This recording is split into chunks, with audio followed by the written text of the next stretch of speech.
Hey guys, welcome to my channel, or welcome back to my channel. I'm Tyler, and today we're going to be ranking the Halloween films. It's about time. So, let's get started. The last one on my list is number 11, Halloween Resurrection.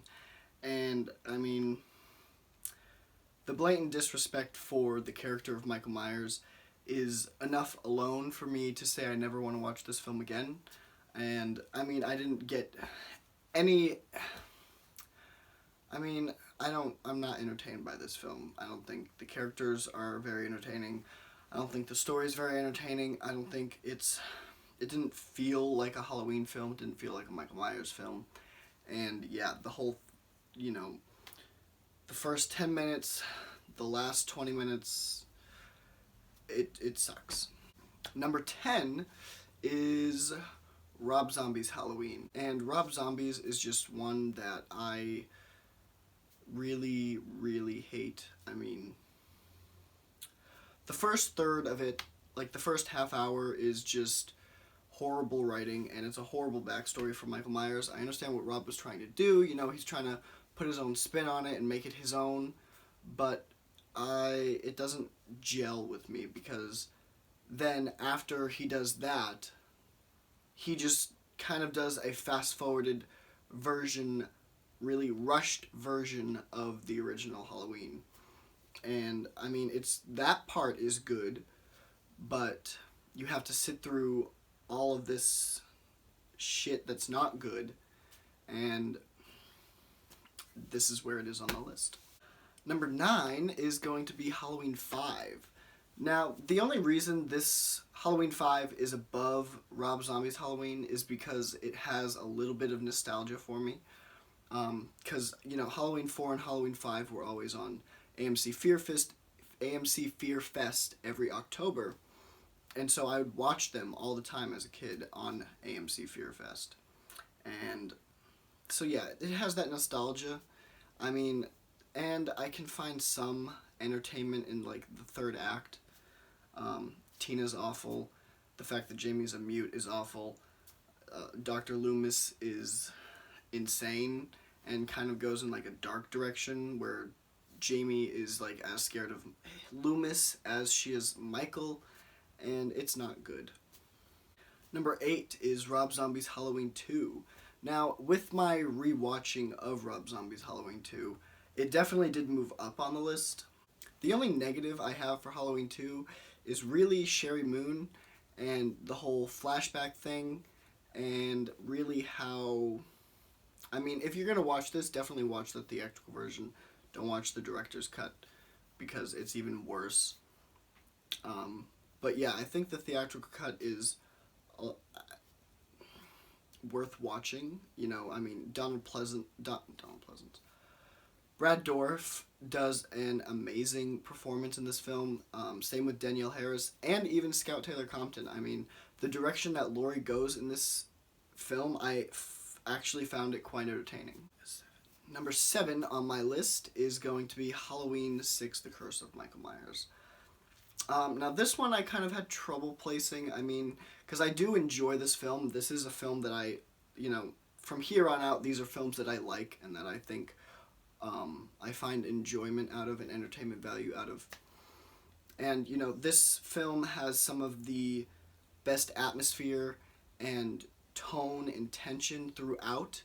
And, it's definitely up there in the top 3 that, feel most like Halloween and October in that season. It really, really does do that very well. But, there are a few editing issues. The story's really not complete, and you even get a producer's cut and a theatrical cut, and neither of them feel like a complete film. And for that reason, I have to put it at number 7.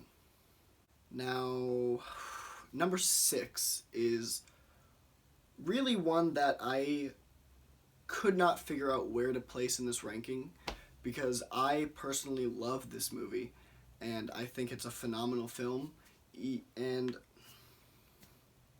at number 6, we have Halloween 3: Season of the Witch.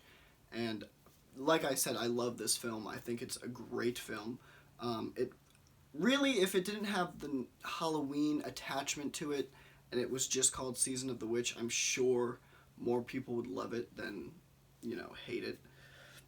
Because a lot of people do hate it simply because Michael Myers isn't in it. And if you're going to hate this movie because Michael Myers isn't in it, that's not really a valid reason to not like it. I mean, like, if you say you don't like the story or, the direction that it goes in or whatever, that's fine. But if you don't like it simply because Michael Myers isn't in it, that's some bullshit. You get this crazy story about this old guy who wants to kill every child on the planet with these 3 pretty iconic masks. And it's a great story. I have to watch it every year on Halloween. It's amazing. Now, my top 5. So coming up at number 5 is Halloween 2, 1981. Halloween 2 is probably, every time I watch Halloween, I feel like I have to watch Halloween 2 next.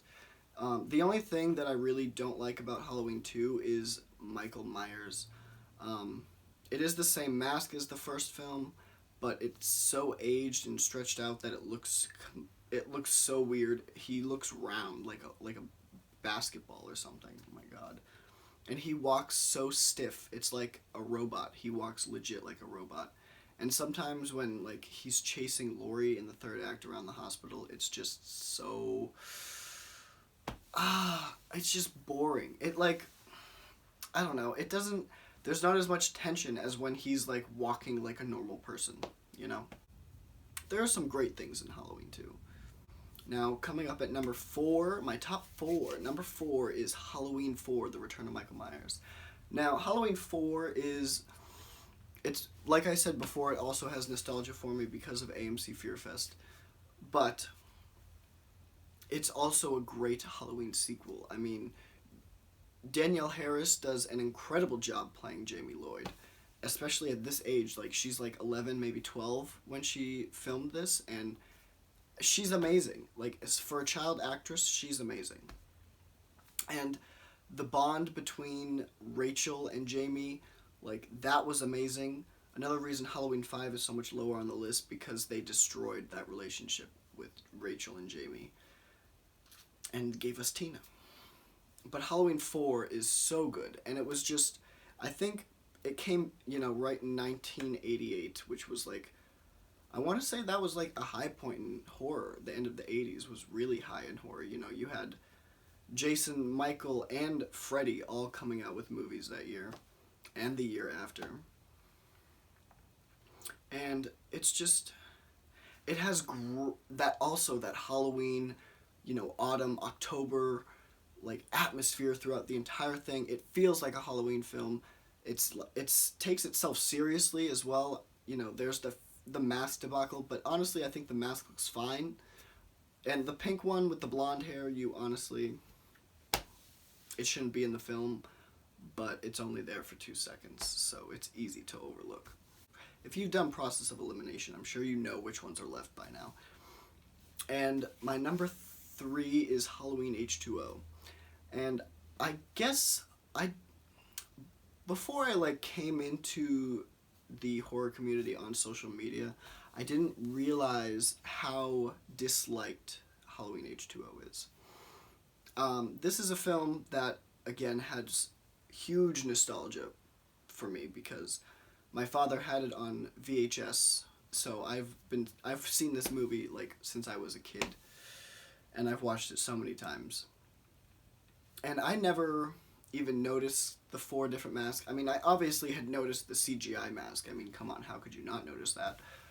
But the mask never bothered me. I mean, I never really noticed a difference other than the CGI mask when I was younger, up until it was pointed out when I watched, some YouTube video and they talked about it. But I think the return of Jamie is great in this film. I think Laurie. I think Jamie Lee Curtis does a great job in this film, in this role. You have Josh Hartnett, who was also in The Faculty the same year. Faculty is a great movie. And I kind of like Michael in this film. I like the way he's portrayed. And the mask that's like really frizzy, I honestly don't mind it. And I think Halloween H2O is a great film. I think maybe the middle of the film can lack that like Halloween feel, but it's definitely in the beginning, and the third act is amazing. This is definitely where I see the original Halloween franchise, the original story ending. Resurrection is just like, that's a spin-off that failed. Okay, that's what Halloween Resurrection is. And now number 2 is Halloween 2018. I think this is definitely the best Halloween film we've gotten since the original. Michael's definitely at his best. The mask looks incredible. James Jude Courtney is incredible as the Shape. The score by John Carpenter is incredible. The script is great. The new characters are great. The Sartain twist that people seem to really dislike, I don't mind, because, like I said in my review, Sartain doesn't make it at the end of this movie, so nothing he does really affects this franchise in any way besides killing Will Patton. That's it. And I'm sorry to say, but I can live without Will Patton.